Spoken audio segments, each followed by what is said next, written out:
In this week's gospel reading, we read about the feeding of the 5,000 in Mark. And this is the only miracle story that's told in all four gospels, which means that it was really important to the early church. Apparently, you cannot tell the story of Jesus without including this incredible event. And it all starts with the disciples coming to Jesus and saying, send the crowds away because it's late so they can go and buy food for themselves. And Jesus says, well, you give them something to eat. And they respond with what? How can we possibly be expected to have enough money to buy food for all of these people? And Jesus says, well, what do you have? Go and see. And they discover they have 5 loaves and 2 fishes. And Mark tells us that Jesus took the loaves and blessed and broke them and gave them to the disciples, who set them before the people.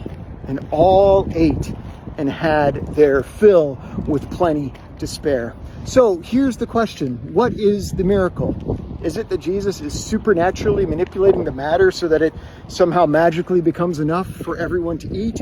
Or is it that the people witness this act of sharing and generosity that Jesus demonstrates to them, and they respond with their own? Are we really to believe that this many people show up in the wilderness and have made no provisions, have brought no food with them?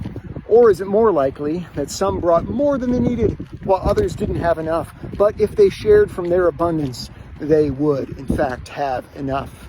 New Testament scholar Ched Myers says, the only miracle here is the triumph of the economics of sharing within a community of consumption.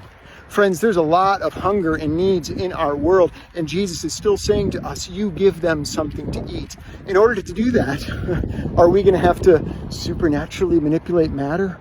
Or do we need to learn what it means to share what we have from the abundance that we have?